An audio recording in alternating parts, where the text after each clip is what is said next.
place. I forget which character. This is definitely what it looks like. All right. Gonna grab my tea. So, Amala. John. Welcome to Jubilee. Thank you for coming in. It's good to be here. We've met before. We have. On Middle Ground. Yeah, and you weren't supposed to be on that episode, were you? I wasn't. So, I was one of the male feminists. I told Ragini that she could have me as a backup going into it, just because we often have dropouts. And so she texted me like the day before. I was like, we have a dropout. Can you be in it? And so you met my daughter, I think, as well, because I had to bring my daughter. So Casey cute. Was babysitting while I was in the video. Yeah. And that was an interesting conversation. Yeah. How do you feel about, not typically being the person who sits in on the set and all of a sudden you're in the middle of a debate? Well, yeah, I've done a few middle ground. I've directed actually probably several a while back. And so I will admit it's frustrating to be in it. And that was like an especially frustrating conversation. Yes. You've been in 2 or 3? I've been in 2 now. Yeah, I did conservative women versus trans women and ours, the anti-feminists and feminists. So it was definitely interesting. The more frustrating of the 2 was certainly the one that we were on together. Yeah. I will say that without a doubt. I think the trans women episode was so respectful and people were, for the most part, staying on prompt and actually trying to find some middle ground. Whereas in the one that we did, it was like bouncing all over the place. It was contentious. There was a lot of chaotic energy. Yeah. And I'm forgetting her name. Was it Janelle? Who was the woman in red? I think it was Janelle. I think that's her name. I really admired, just in terms of confidence and her ability to get her word in. Yeah. I was like, wow, maybe I should take some notes. Because when I watched it, I was like, man, I'm really holding back. Right. I was trying to be cautious just because I work at Jubilee. I think I know how the sausage is made a little bit. Right. So I was like trying to kind of let it happen and not be too intrusive, but then in hindsight I was like, maybe I should have spoken up a little more. It's kind of hard, and when you're up against a force like that, sometimes it doesn't even really matter how much you do. Like, you can look back in hindsight and say, I wish I had done something different, but would it really have changed the situation? Probably not. When I came in for that episode in particular, and we were all backstage, not supposed to be talking to one another, I had this moment of thinking, oh gosh, I hope they chose the right type of women to be on this side with me to sort of keep the structure of this debate going. And I got there, and I'm going to be honest, I was not excited when I started hearing some of the conversation that they were having, because they were sort of insinuating, the male feminists just do it to get laid, they're NPCs. And I just heard that and went, oh no. This is going to be some heavy lifting. All of that is true. I'm just joking. Okay, so let me just sort of intro you a little bit more. So we were on Middle Ground together. Yeah. The comment section seemed to really appreciate you and what you had to say. I was shocked, yeah. And you've been on my radar. So Jubilee's mission obviously is, we want to provoke understanding. We're all about diversity of thought, diversity of experience. We want to bring people together in interesting social formats and kind of see, just like the totality of the human POV. Right. And so part of that is politics, obviously. And you are a rising conservative figure. Yeah.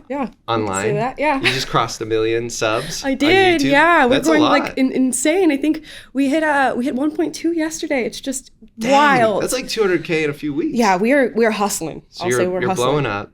And I think, and then the reason I'm excited to talk to you, and I definitely want to get into more about your political beliefs, sure, is you are formerly like progressive left, now conservative. Yeah. And I am former conservative, right, now progressive left. I think we both have tattoos that contradict our former identities. Boom. There's my little black power fist we got going on there. Pat, can you get that in a close-up? Yeah. There it is. And when did you get that tattoo? I think I was 16 or 17 when I got that. Oh, wow. So you were very young. Yeah, I was very young. I just begged my mom to sign off on me getting a tattoo, and unfortunately, she did exactly that. And what's the meaning behind it? Well, I was in my protesting era, right? Because I was basically a student organizer. So it was just like stand up for yourself, speak in protest of your oppression and injustice, which is not necessarily a message that I don't stand by now, but it's certainly a much stronger format than I typically take on. Yeah. Yeah. Well, I have so I was formerly pretty active Christian. I don't think you have to get this on camera, but I'm only gonna lift my shirt up once. This is just a show. But I have I don't even know what side it's on. But I have a Bible verse. Okay. On my side. And I must ask, are you no longer religious? I'm no longer religious. I'm not religious either. I'm now an atheist. Okay. Well, that was one of the questions I wanted to talk to you about. Yeah. But yeah, so we both have the ink to prove our former selves. Right. That was really embarrassing, but thank you for humoring me. But I'm excited as a liberal to see someone like you really resonating with our audience. Mm-hmm. And I think our goal, we really want to invite conservative-minded people to engage with our content. We really want an intersection of unique ideas in the comments section in our community. Mm-hmm. And so it's exciting to see someone like you, who I find relatable, sound in your judgment and in your, I think just like coming from a place that I feel is genuine. Thank you. Not overly provocative or provocative for provocation's sake. Mm-hmm. And so it's exciting to see you getting traction. And I wonder, and I hope that like someone like you could be the face, or there could be multiple people like you becoming the face of like the new right-wing movement. Yeah. Whatever that may be. Right. And I think there's been some times in the last few years where I've been like, like we're just going to kind of spiral off of the rails. This American political experiment is just going off track. But then, there are moments where I connect with people like you and I wonder, maybe not. Maybe like a mellower, more bipartisan era could be around the corner. Right. I feel the same way. And initially I was really hesitant to even call myself or conservative, or I guess recently I've been hesitant to even call myself conservative because it feels like that label has a certain connotation to it. And people do really associate it with deep hatred and vitriol. And that's never the standpoint that I'm coming from. And it's interesting because I'll see people from my audience in comments and stuff, and I can feel like there's a little bit of that hatred or just a lack of understanding for other people. So I'm always trying to move forward and say, there's going to be a ton of people that you disagree with in this life on a multitude of things. And we have this proclivity to sort of go, you're brainwashed, or I can't believe you believe the things that you think, and I would never believe that. I'm always on this moral high ground. And it's never true. I mean, if we were born under different circumstances with different influences and a different family, you'd all end up right on the same side of the people that you tend to hate or disagree with. And I'm always trying to drive that message forward, and it seems to get lost. Yeah. And I mean, so I guess I'm curious a little bit about the timeline. How old are you? Like how long ago was your political conversion? Yeah, I'm 22 now, and I was 17, 18 when the transition happened. Got it. So it's been like the last 5 years. Yeah. Can you walk me through, I think that might be the best place to start. And I've watched some of your videos where you explain this, but what happened, or what do you think was the inciting incident that kind of nudged you in a different direction? Yeah, there were many. I'm trying to boil down and pick which one I'll share today. But when I graduated high school at 17, was like, you know what? I'm going to dedicate my life to activism. I'm going to be the change in the world. I'm going to transform everything. So I did that. And I started working for my mother's organization because she happens to also be quite radically leftist and would self-proclaim to be exactly that. And I started working this job, did it for like a year, and there was no real light bulb moment. It was just gradual instances of recognizing maybe I'm a little hypocritical. I'm feeling a lot of hatred. I'm feeling a lot of depression and anxiety surrounding my political beliefs, and that doesn't seem like that is where I should be if I felt that I was standing in truth and something that felt right. But do you mind kind of outlining what some of your beliefs were at that time? Yeah, a lot of identity politics, heavily invested in identity politics. So my self-view was, you are biracial and you are female, and those are two things that it is not great to be in the United States of America, and here is your oppression package that comes with being born this way. So a lot of anger towards anybody who was different to me, and specifically white males like yourself. Like, it was just such a deeply felt hatred based on these assumptions that I had. So constantly working on women's issues, on racial justice issues, supporting Black Lives Matter, immigration, anything based around what I now believe to be very superficial identity characteristics. And is your mom Black? White. White. And your father is Black? Yep. Gotcha. So how early on did you start talking about race? And was that like the seed of the political view, your political worldview? Yeah, so yes, and yeah. So I grew up with my mother. My parents got divorced when I was around 6 years old, and my mother happens to work in development and fundraising for a left-leaning organization. So every major left-leaning movement you see, she's virtually behind, at least in the fundraising sense. So she was a single mom of 3. Wow, so this is kind of dramatic. It got dramatic Are you still close to your mom? Oh, very close. Oh, okay. We're actually better than we've ever been before. And that initial sort of coming out of the closet as a right of center, I guess, was real tough time for our relationship, and would be for any parent, really, if you're watching your kid sort of abandon the values that you brought them up with. But so familiar. Yeah.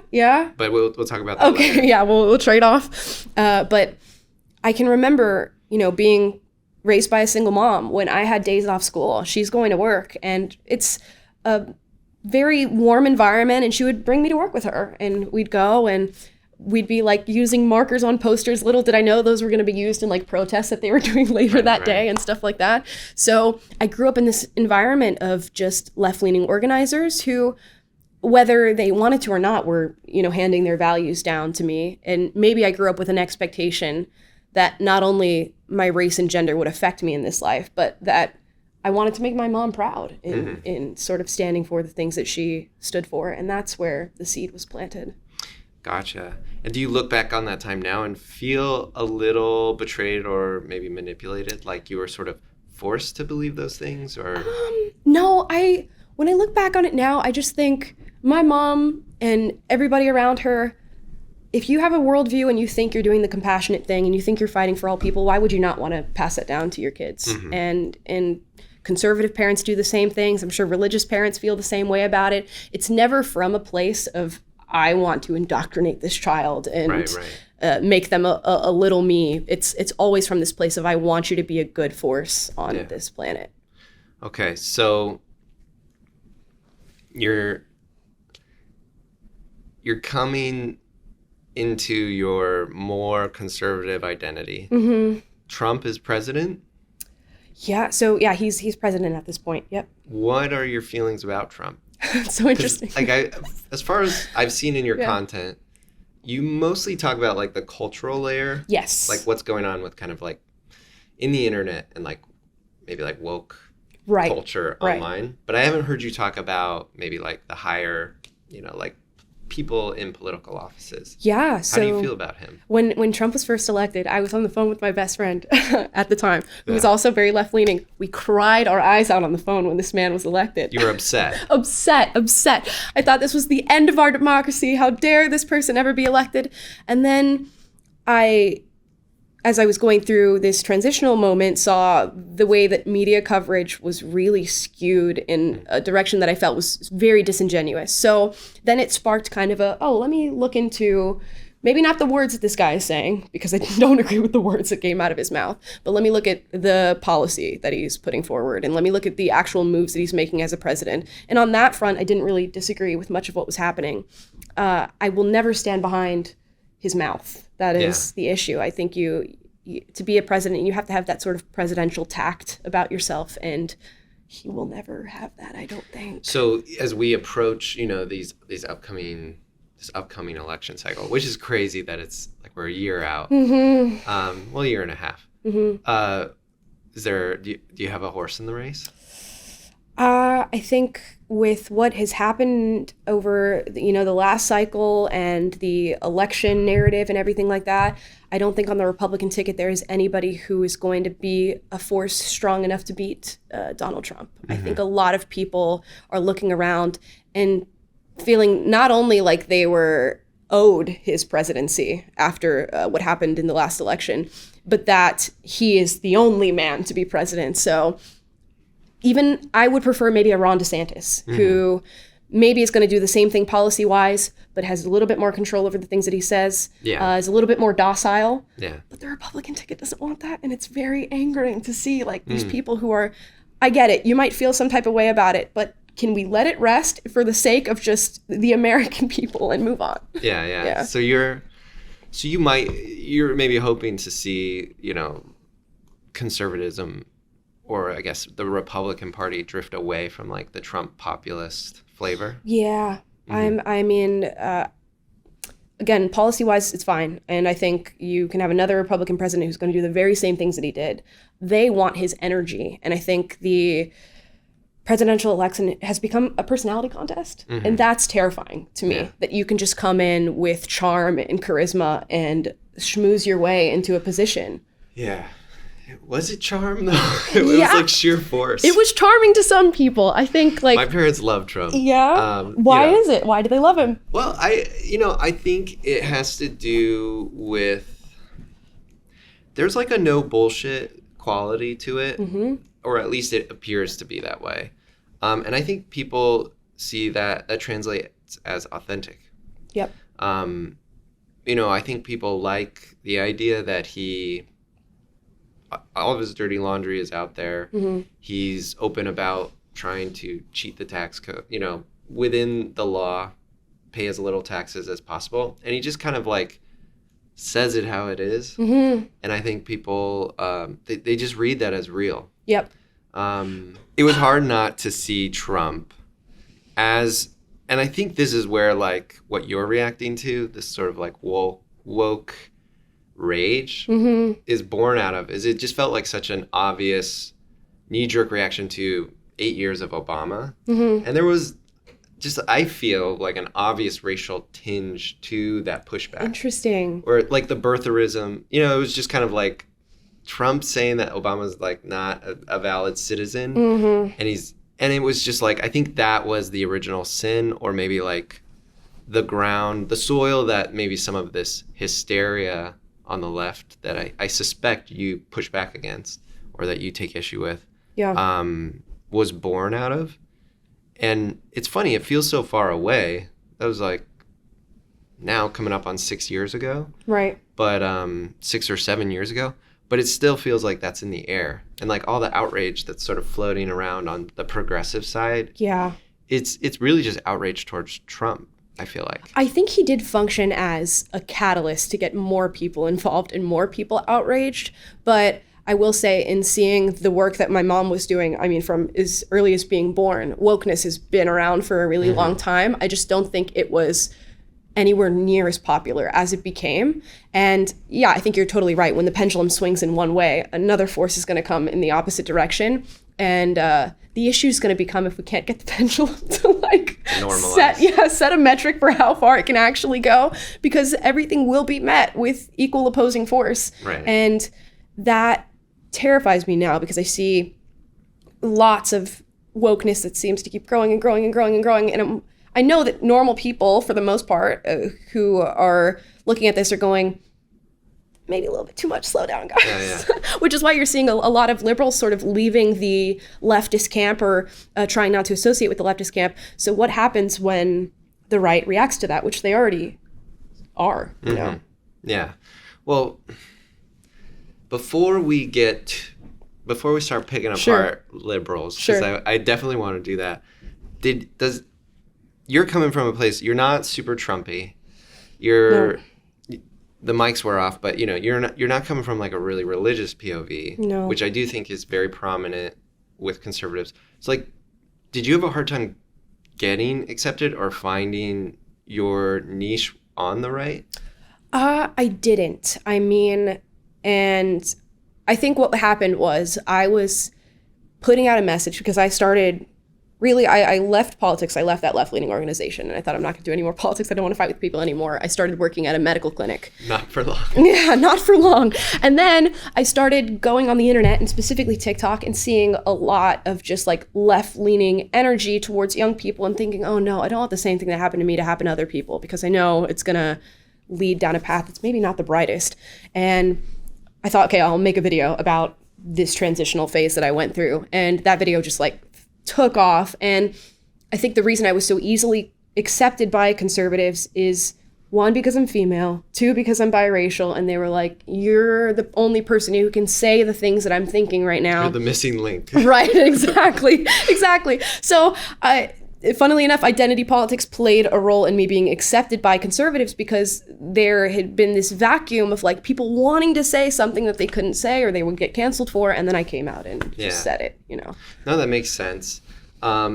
And so you haven't felt pushback. You felt embraced. Do you feel like your audience and your message, though, is an alternative to, like the Trump camp, the Ted Cruz camp, the, like those bigger political voices? Yeah, I mean, it's not necessarily an alternative, I would say. I try my best on all the things that I do to just verbalize both sides and then explain where I'm at and explain why I'm at it. And I found that my show is watched by, yes, conservatives, but like liberal people, moderate people, and it's just become a safe haven for people who want to explore things that are happening, because it's like you see something happen on the news, you turn to CNN, you're getting this camp. You turn to Fox, you're getting this camp. And then there's nowhere to go to just like analyze and figure out where, and be safe to say, I disagree with X, Y, and Z. What do you think about like Fox News? I go on Fox News once a week. That's so specific. Once a week, like you have it on your calendar. So yeah, I have not necessarily. I'm not a contract. I'm not paid by Fox News or anything. But I go on Laura Ingram's show once a week, and I'm just a once a week segment on her show. And I didn't know that. Yeah, what's that like? It's interesting. So I obviously used to hate Fox News. I, for the most part, am. I get to pitch stories and, talk about things that I want to talk about. So that's great. And I found that it's not as crazy as people think it is. Of course, if you turn on certain shows, you're going to get a certain flavor of things. And obviously it's going to be this Republican right view. But I go on and espouse my just normal beliefs, and it's fine. I don't watch Fox News in my free time, I'll be totally honest, because to me, it's just the opposite end of the same coin. Yeah. Well, what do you think about like OAN or... like those, because now there's kind of, I wonder if Fox will survive like the Tuck. I think they probably will. They're gigantic. Yeah, I think they're going to last, and that they have a very specific audience that will always love Fox News. I think you'll find that OAN and Newsmax and these other organizations far more right-leaning than Fox sometimes. For sure. Do you think though that is, do you align with what they, their POV? Just depends. If I'm going on to talk about gender, we're in alignment there. If I'm going to talk about race, for the most part, we're in alignment there. I just am never a fan of punching down on people. And I feel as though Fox News, OAN, Newsmax, they love to do the punching down. And I'm not a fan of religious proselytizing either. And that happens as well. Yeah, they got like kind of the Christian vibes. Yeah, 100%. Which I hear those things, I go, okay, that's okay for you. Just don't push it on me. Yeah, for sure. And we can talk about that in a minute. Okay, one last thing, and then we can kind of steer the other direction. Sure. Where do you stand like on the election pushback? Like the voting machines, the skepticism around the authenticity of like the last election? I don't have a strong stance in either direction. I do think, seeing through my own eyes, I've seen firsthand accounts of people messing with ballots being found in ditches and things like that, or dead people voting. So I'm not going to go as far as to say the entire election is rigged, and these inconsistencies that I've seen constitute an entire flipping of a country towards somebody.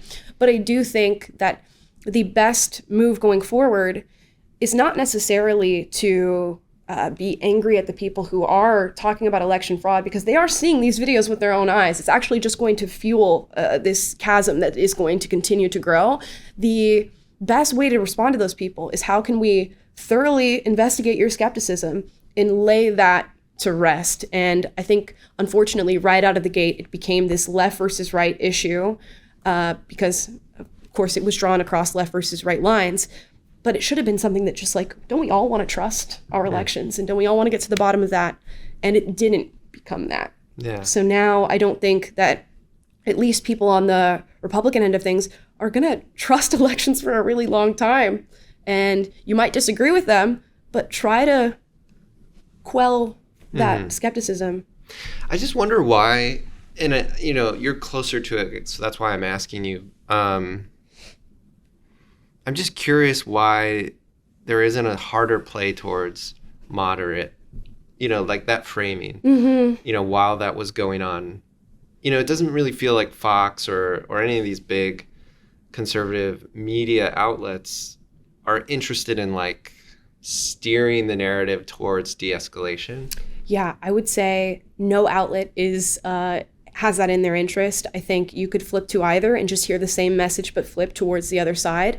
I think it's largely due to funding. So they have all these special interest funders that are telling them, here's the slate, here's exactly what you're going to say. And you can turn on 40 different news organizations and they're saying the exact same paragraph, and that's because they're sponsored by X entity, and this is what they've been told to say. There is no money in moderation. Oh, okay. There is no money in moderation. You're not going to get it from an audience standpoint because you lose your core fan base in being moderate towards the side that they hate for both CNN, MSNBC, and Fox News and OAN.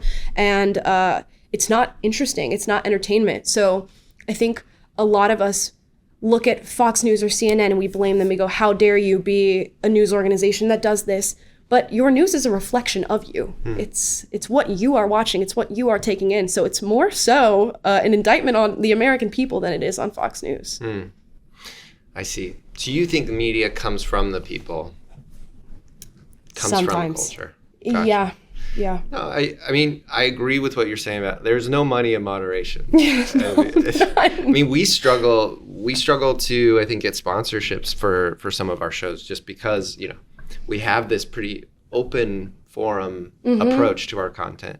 And so that doesn't always lead to cash. Yeah. Okay. We can flip. Do you want to ask me some questions? I do want to ask you. Okay, so walk me through your timeline. When does your great transition happen? I'm like a generation or a half a generation older than you. So I'm 33. So let me see. So I was raised Christian. So that for me is like the kernel of, I think, the conservative worldview. My parents, their Christian values, very important to them. I grew up in Colorado. So I think kind of like removed from maybe like the POVs that you would run into in the city. So it was a pretty like homogeneous community. Everyone I knew was Christian. And I think everything was just sort of anchored in that. I remember watching movies, consuming media, watching the 10 Commandments, like the old one, and just kind of thinking like everybody was aligned with that, or almost everybody. Fascinating. All the good people were. Right. Grew up listening to Rush Limbaugh on AM radio with my dad, and so that was just the water I swam in, and I discovered politics, when I was 18, started getting involved in kind of political discussions. I did like a school trip to DC. I can't remember what it was called, but I remember, being pretty vocal for like conservative values. That was around the time Bush, there was like the pushback against George Bush. My family, like really defended him. There was 9/11, this kind of wave of patriotism. Yeah. A lot of uncertainty. I think that really brought a lot of like national pride out. There's like for everybody, yeah. At the end of Spider-Man, I don't know, he like gets on the American flag. I've not seen that, no. Yeah, so this is just, I'm trying to kind of give you like a portrait of the world. So, like Spider-Man, the Tobey Maguire one was like the biggest movie at that time. And it was like the second one, they had to do some re-edits because it was so close to 9/11. Or maybe it was the first one. But at the end of Spider-Man, he like jumps on the American flag and then like flies into the camera. And so that was sort of all of the tea that I was drinking. And I went to Boulder, Colorado for school. And that's just when I started getting exposed to the other side. And it's similar to what you're describing. There's a little bit of depression around, this realization, maybe I'm being hypocritical, maybe I've been a little myopic in how I think about people, how I judge people. And then my faith just started to disintegrate. Yeah. And that was really, I think, the biggest thing. I was taking like a geology course and just like taking Earth history. And it's just like that. And I wasn't coming from like a fundamentalist Christian worldview. Like, I was open to the idea of science and God's plan sort of being interwoven, but it just became less and less plausible. And so it's like once you kind of take like the God pin out, it like the whole kind of tapestry fell down. I do have a question. So what did it feel like to lose religion? Was that a sad moment for you, an angry moment? Okay. It was devastating. It still is. I think it's like a death. You experience it like a death, and there's like a grieving process. And then you kind of feel betrayed. Definitely put strain on my family relationships, especially my dad, because I think that was like a really important aspect of our relationship, being on the same page in that way. We're great now. Yeah. But, I think it's similar to what you're describing. You had to sort of get reaccepted. Like, this is who I am. This is what I think. Some big things no longer shared. Right. But can we be cool? Yeah. Yeah. And that took a few years. And then I would say that I probably, around that time in college, and Boulder, the University of Colorado in Boulder, it's like very liberal. People are doing acid, smoking a lot of pot. This was right around the time Obama got elected. Obama got elected while I was at school. Pot was becoming legal in Colorado. So progressive politics were like really cool. Right, right. It's the in thing. It was the in thing. And I do think it was kind of having like a golden moment. Like, Obama was, as far as I'm concerned, like a pretty like respectable person. Just like easy pill to swallow. It's like, get on or get off. Like, this is where culture's going. Yeah. So, I would say that I probably then went pretty far left, to the point where in that kind of grief I had, in that sort of anger I had as a backlash against my upbringing, I made some assumptions around politics and what ideas, had credence, what ideas did not. If you believed in capitalism, you were probably misled, you know? Yeah. And so it was interesting because, you need that worldview, you need that righteousness, that sense of righteousness. Once religion wasn't that, politics had to be that. And so I see that happening with people now, especially young people. It's like, you need to feel like you're on the right team. Yep. And then you also, it's exhausting to have to think about every political idea and be hypercritical of it. And so I think we just package things. And it's just like, okay, this is my new package. And then you don't question it. Or you're reluctant to question it. Yeah, I think people are going down like a list of issues, and they're going, okay, like I'm a 5 on this side, I'm a 10 on this side. That means I'm liberal, or that means I'm conservative. And there's no acknowledgement or reverence for this idea that you can share things. And it's so weird that we don't want to share things anymore. Yeah. Yeah. Part of it does make me, I wish there was like it just feels like a design problem, like a little bit. Yes. Like, I don't know, for whatever reason, there's not like a forum or a way in which we communicate that incentivizes unique, diverse, nuanced ideas. And that's just too bad. And I think about that like with the environmental movement. There's like this. At a certain point, like, all fossil fuels became evil, but now it's just sort of like we're in this state of despair. Yeah, and it's interesting that I don't know how we got there. I don't know if it's that humans are just like naturally tribalistic, and we just you have to actively fight that feeling that you have to do that. I feel like if we spoke about the environment for like 30 minutes, we'd be on the same page as far as where things go. And I don't know where. So do you think the climate is changing? Yes, I do think the climate is changing.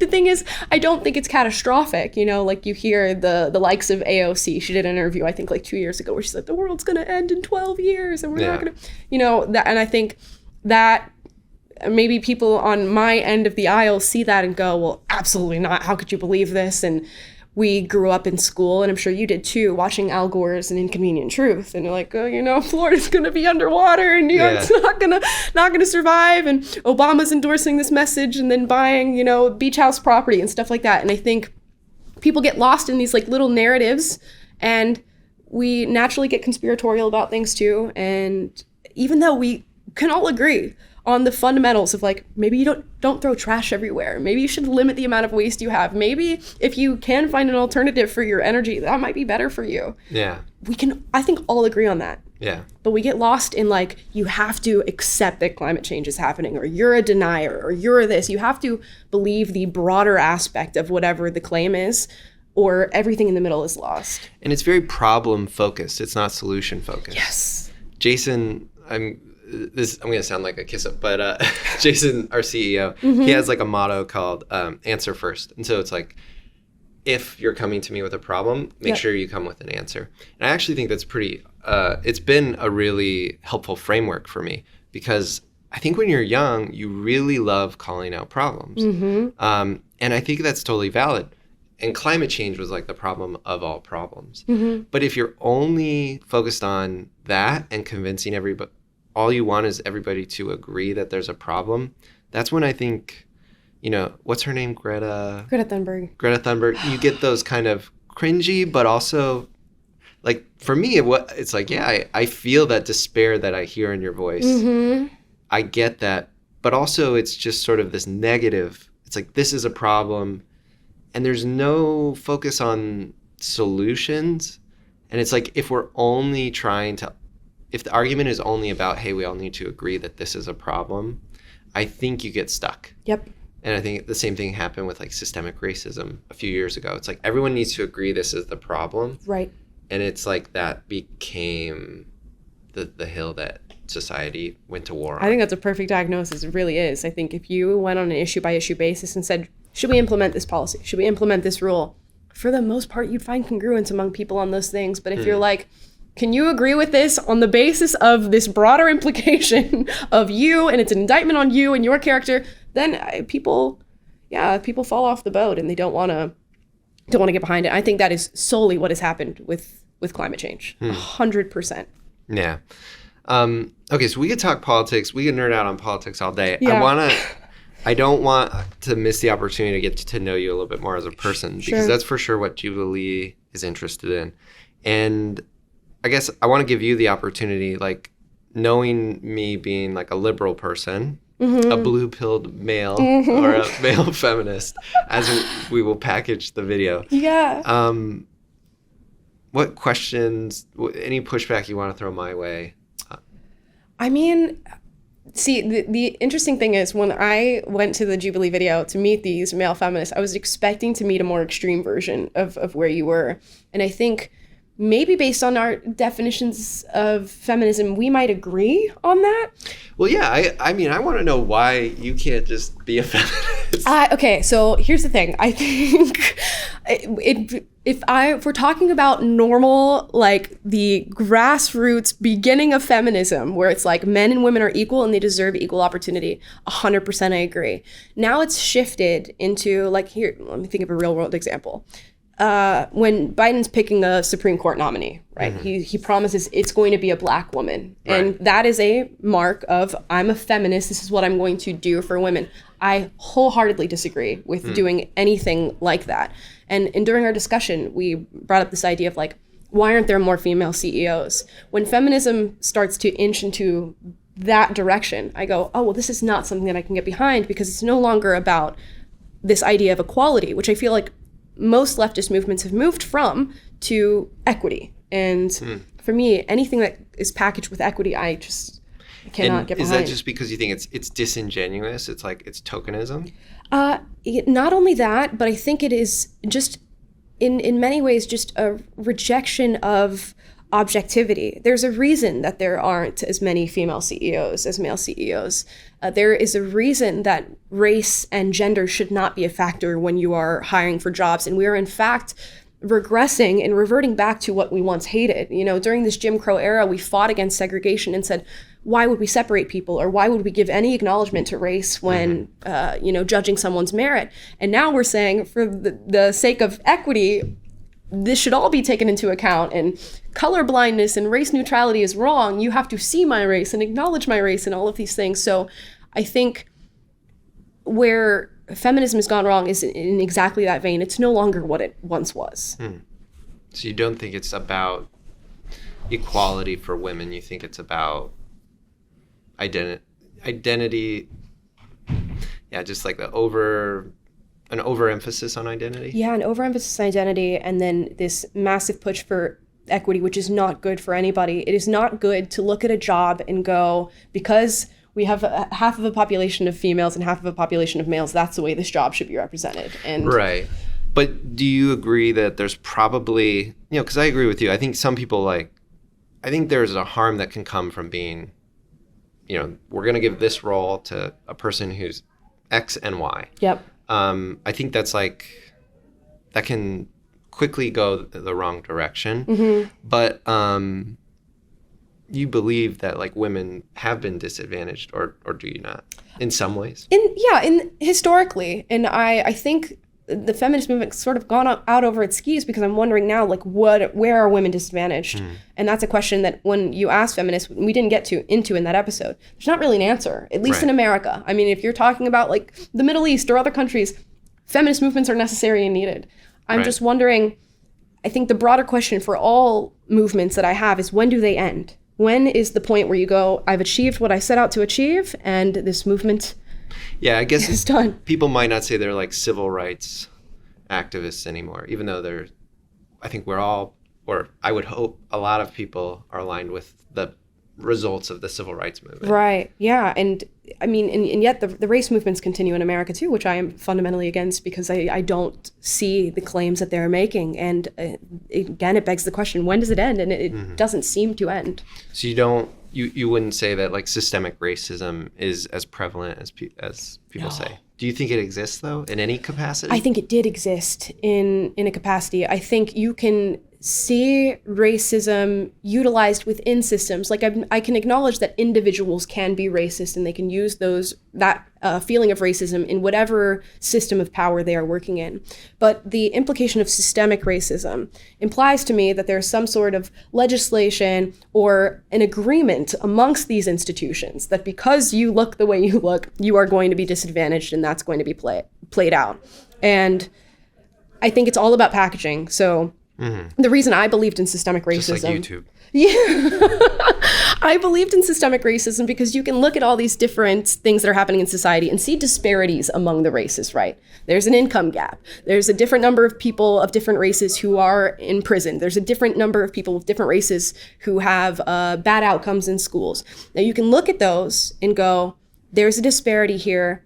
And because A happened, B is systemic racism. Or you can go, let me look outside of that and see other factors that might be contributing to this. And I take issue with people who just see a disparity and go, racism. Right. Yeah. And I think that's just an easier concept, packaging, like you said. It's just racism is an easier word that resonates. I think it's an easier explanation. And I think it's a lot of work to get as technical as maybe it is necessary. Would you be in favor of any form of reparations? No. Not at all? No. And why? So there was a time for reparations, and I think that time has long since passed. And unfortunately, it should have happened with 40 Acres and a Mule when slaves were no longer slaves. And I think it's an unfortunate transgression that we missed that boat. But now you have people who have never been slaves asking for money from people who never were enslaving them. And to me, it feels like kin punishment, which is something that happens in countries like North Korea, where they go, your grandfather did something, and now you eight generations removed will be punished for the transgressions of your grandfather when you've done nothing wrong. That's what's happening now. Yeah, but don't you think there's probably some, and I think like I just saw California approved some kind of reparations framework that I don't know if it'll ever take effect. Mm-hmm. I think there's a legitimate argument to like, how can we legitimately track who is entitled to what when it comes to reparations? And that gets pretty messy. And then I think there's an economic issue. It's just like, how do we pay for this? But I feel the same way about race as I do like feminism. It's like, there's still gotta be some legitimacy to the idea that like, not that longer than a century ago, women were just getting political, voice. And similar with race, it's like something as massive as slavery being, a foundational ingredient to American society, and not something that I think exists today, but there's an injury or a wound there that surely has a legacy. And that's where me coming from the left, I feel like it's our job as a society and the government's job as like a thought leader to acknowledge that and to design some system or process or framework to digest those truths. And I think there's it can get carried away. Not everything is racism. But I also feel like saying those things don't exist, it can make it worse, because that feels like that can be perceived as you're denying something that doesn't, you're saying something doesn't exist. Yeah, I mean, and that's why I sort of draw the distinction of individual acts of racism certainly do exist. If you're going to make the argument that something is systemic, it's going to have to be proven to me. I mean, with the Jim Crow South that we went through, I can acknowledge that remnants of that racism are certainly living on today. You have people whose grandparents are, were maybe held back from certain jobs, certain education due to the environment of their time. So I struggle to find any sort of system that can hold people in the 1960s accountable with money or any sort of reparative measure now. Do I think we should help the underprivileged in our communities? Absolutely. Do those underprivileged people, are they of all colors? Yeah, certainly do that. So I think there's just better ways to fix the problems that we're experiencing right now. And people put far too much weight on like the racism of Jim Crow as to why they're experiencing problems now, and specifically within the Black community. I mean, I could list off so many other problems that are ravaging the Black community that are way worse than systemic racism. If they're what do you think would be like one or two of them? Oh my gosh, I mean, violence is a huge issue within the Black community. That's not even number one. Number one for me is lack of fathers, and this is something that is afflicting all races right now, but specifically Black Americans. About 75% of them are going to be born without fathers, and we know that leads to homelessness, abuse, violence, dropping out of high school, dropping out of college, just a slew of problems. And it's not being addressed, and we blame systemic racism. It's because I've heard people even make the argument, the reason that Black kids don't have fathers is because of slavery, because slavery broke up the institution of the family. But we have just laundry lists of evidence that prove that is not the case, that even in the Jim Crow South, when there was legislated oppression of Black people, the Black family in a nuclear fashion was stronger than it had ever been before. So to point to those facts, people may feel invalidated in their claim of systemic racism, but I'm actually just trying to maybe steer you to something that would be far better if you used your energy towards that end. Yeah, I can see how it can be harmful to give such a huge part of such a huge community maybe a perceived out. Like, this is why things are difficult, and that can be harmful in helping that community find solutions to their problems. Yes. So I get that. But I also, my liberal self is like, well, all slavery has to be, it's an ingredient in all of that. Like, for so many people for that to be the footing that their, family line began with. And just seeing how wealth does flow from generation to generation, and just how you're positioned when you're born does determine so much of your trajectory. there's that liberal part of me is like, that's got to be in the sauce. Sure. But I totally see what you're saying is like, it can't be all of this sauce. Yeah, I'm just wondering like what slice of the pie actually is it? And in looking into these things, I would venture to say that it's minuscule in comparison to some of the other problems. And when it comes to reparations, like the conversation they're having in California, it's like $1.2 million if you are a 70 up to 1.2 million. Yeah, up to one if you're a qualifying Black resident, which means you would have to be like a 70-year-old Black resident living in California. And they're trying to pay for things like over-policing or redlining, which I'm not sure how you would ever even track or prove. But these are the conversations that we're having. I don't think that fixes any of the problems. I think you could put, $640 billion, which I think was one of the estimates that they put. You could funnel that into the Black community and give it to them tomorrow. It would not fix the problems that we're dealing with. And you would see within a very short period of time, the same exact state you left it in reappearing. Yeah. Okay, we've been talking about how are we doing on time? Yeah. We're pretty good. I'm going to open up my notes for a second. I have a question for you while you're opening up your notes. Ask you say me. You're a white male in today's America. And starting with identity framing. Yeah, I am. Because there's massive movements, and I know you see this on the internet, of like white men saying, I'm having a lot of guilt placed on me. It seems like I'm now becoming the victim of today's society, and anything that's wrong is being blamed on me. Have you felt that? What is your response to people who feel that? Well, just for the record, I'm a quarter Filipino. Okay. Okay. So coming from the POV of a quarter Filipino white male. I will try and give you a thoughtful answer. I definitely, around like the George Floyd moment, felt a heavy dose of white guilt. For lack of a better term. And I think that was healthy to some degree. I go back and I look at media at that time, and it is a little cringy. There's something cringy about like the black tile, the sort of like self-flogging like that was going on in culture at that time. And I don't think that's particularly helpful. Although I did try and use that moment as an opportunity to just like reflect. Yeah. I had some interesting conversations with my parents. And I think reflection is important. And so like the root of that was something happened, something tragic happened.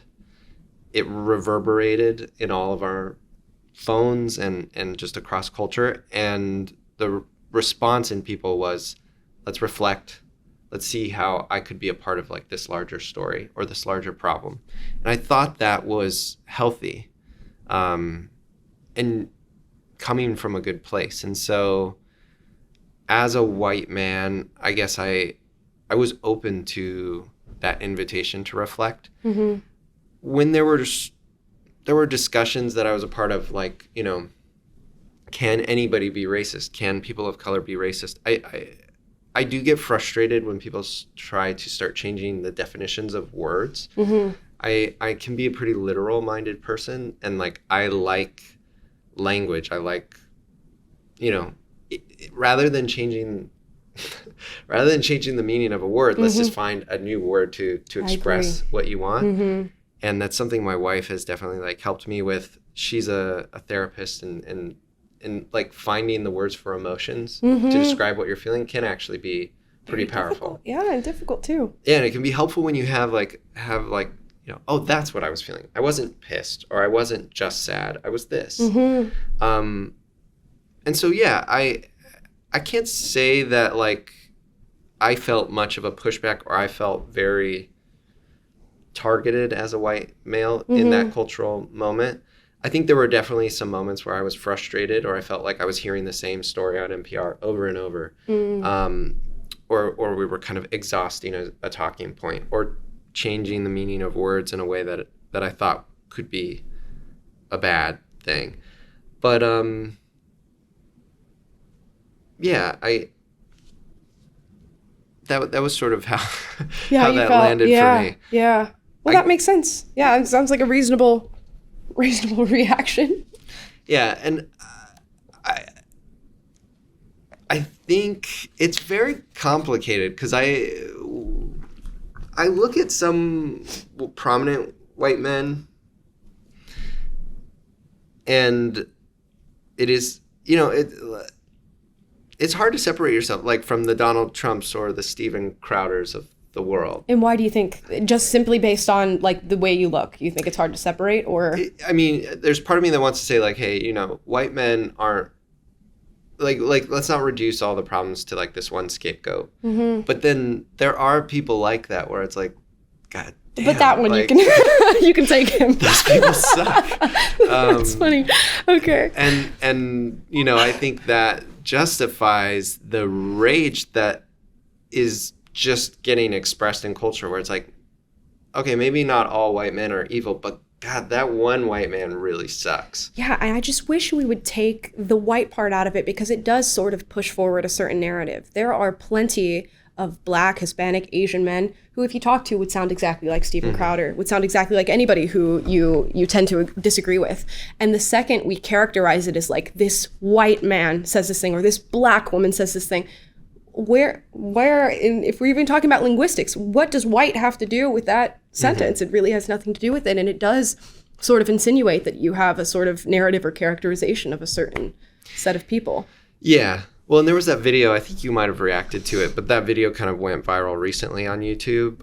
Was it a Chinese student who said, "What are we doing to white people?" Yes. Yeah. Charlie Chan. Yeah. And it's being like in today's social media, it does sort of feel like if you have this sort of racial animosity or aggression that you do want to let out, white person's the best person to do it to, and you will receive no pushback for doing it because it's sort of become culturally acceptable that if you do want to espouse these beliefs, white people are that's the place to go. Right.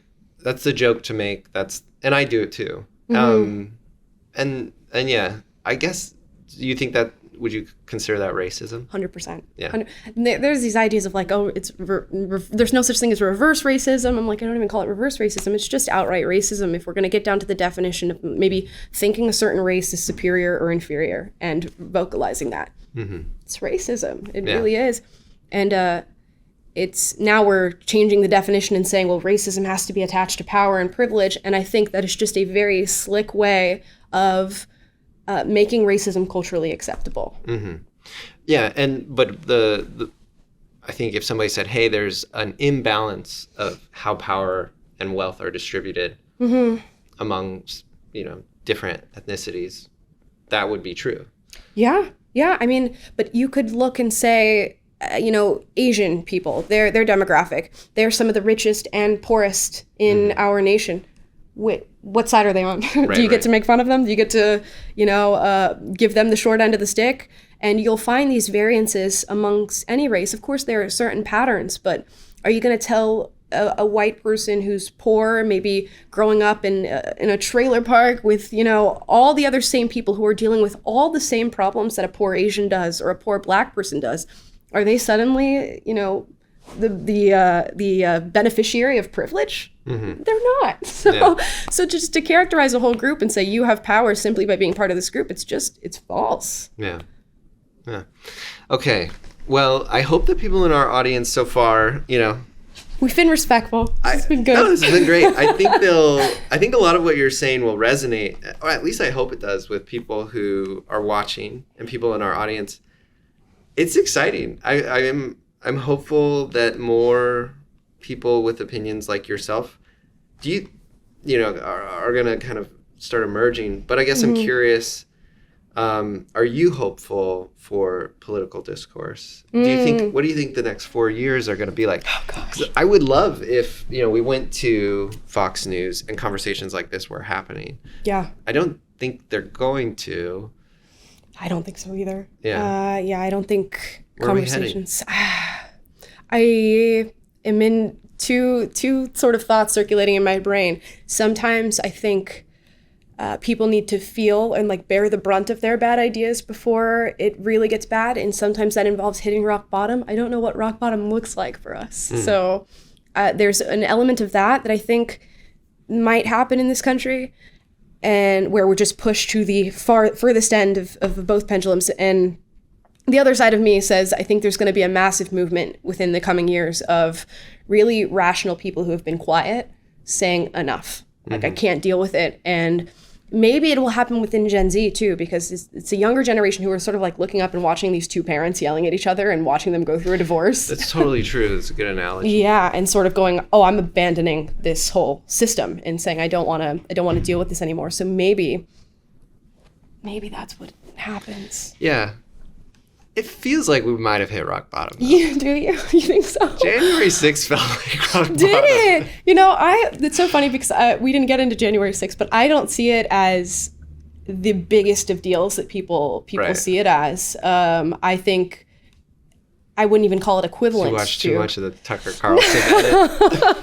It's like, how do you feel about the 2020 riots that happened? No, yeah, but I guess, and I hear what you're saying. If I were to bundle like 2020, summer of 2020, happening during the pandemic, all the way up until January 6th, if you just see that as one chapter, it's hard to imagine things getting crazier than that. It is. Like certainly. That, I used to read about Vietnam, and like I'm like 10 years older than you, and like when Obama was president, things were boring. Yeah. Like comparatively, yeah. Like definitely.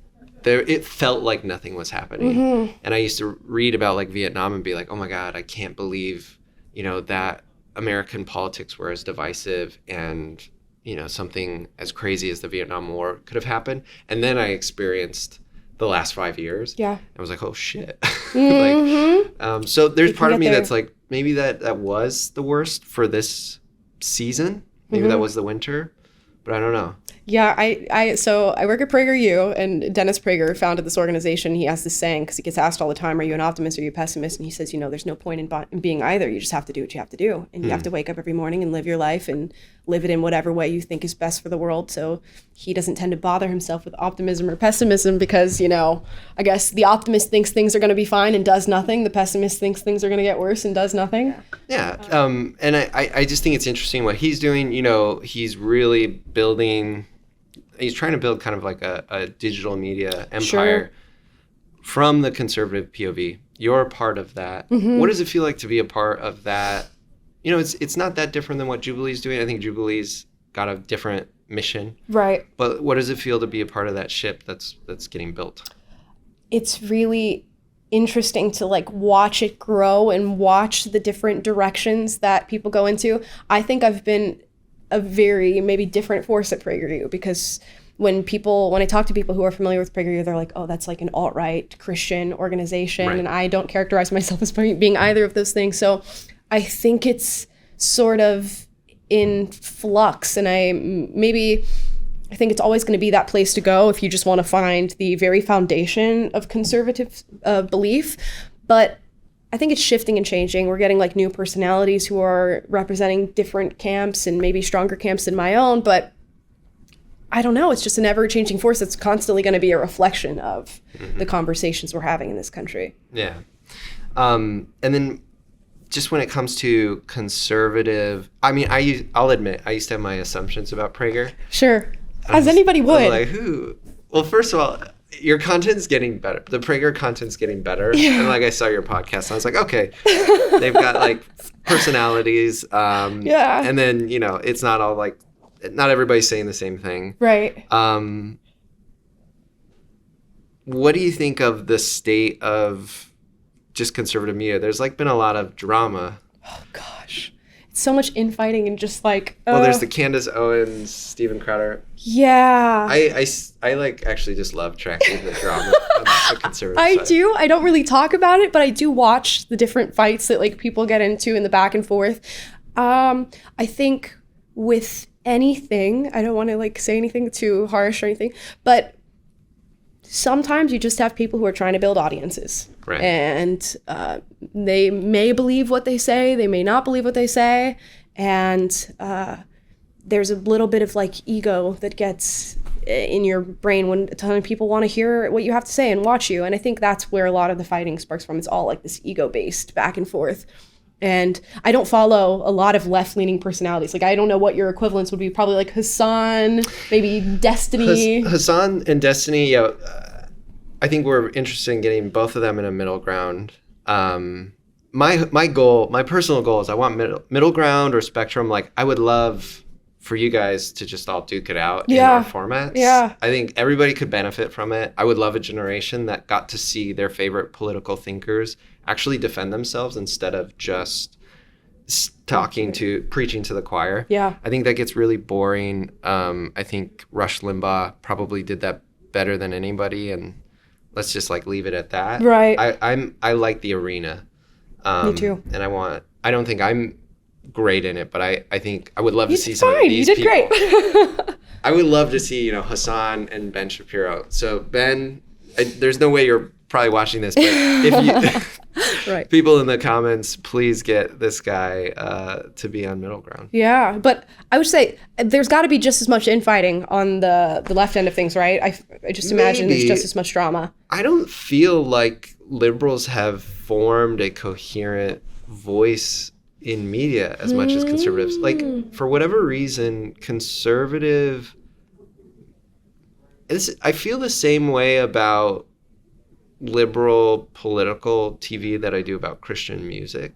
Okay, it just doesn't work. Or it hasn't come together yet. That's so funny. Like, even when I was really Christian, I really struggled with Christian music, and I was like, we gotta be able to do better than this, guys. Mm-hmm. And things have changed. I'm sure there's some great Christian artists out there, so sorry. Do you think there's an element of, like, I found that when I was on the left, it was believe everything or you're not a part of the camp at all. When I was talking to conservatives and now doing what I'm doing now, it's totally okay to have those like squabbles and disagreements. And in fact, like, let's come on my show and we'll talk about it and duke it out. Whereas on the left, it's sort of like, you're racist for saying that, you're homophobic for saying that, and now I no longer want to associate with that one thing that you said that is dissident to, even though you believe everything else that we believe in. I think that's part of it. I think there's a lot of fear in being canceled on the left. Mm-hmm. And that's not an environment for, I think, experimentation and like for like, I think, healthy culture. And so, yeah, that is part of the problem. Like, CNN does feel a little bit like robotic. Mm-hmm. But I don't know. There's this amazing book that I read, The Righteous Mind, Jonathan Haidt. I'm reading that book currently, where he's talking about like how we develop our sense of morality and everything. Yeah, fascinating. I love that book. He's great. Very, very influential on my thinking at Jubilee. But there's part of me that wonders if just the ingredients of Christian values, or I'm sorry, Freudian slip. The ingredients of conservative values just like gel better. And it just creates better content. Yeah.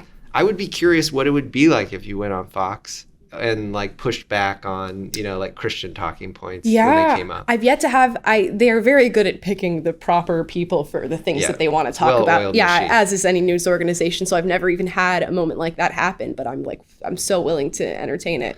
Yeah. I think on the liberal side, we're so comfortable calling people out, canceling people, that I think it's just, there hasn't been like people always say like the mainstream media is liberal, but I don't really experience that. I don't think that the same way people watch Fox News and are like a community, there's like a community of people who watch like MSNBC and CNN and are like, we all are on the same team. Right. I think it's much more chaotic. Yeah, I would agree with that. I think that is actually part of what led me to question my beliefs and actually go and seek out conservative voices was this feeling of, I can't question what I'm believing right now in this current camp. So there's no room for exploration. Yeah, exactly.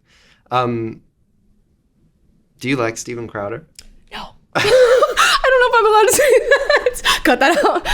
That's all I wanted you to say today. There are plenty of conservative voices that I do like. Jordan Peterson? I like some of the stuff that he has to say. He's sort of gone towards more of a religious bend recently, and he really loves the Bible. Yeah, and I think he's maybe gotten a little bit angrier recently, but that's okay. I still love a lot of what he has to say, and I think it's a very necessary message, especially for young men right now. Yeah, he's a very eloquent speaker.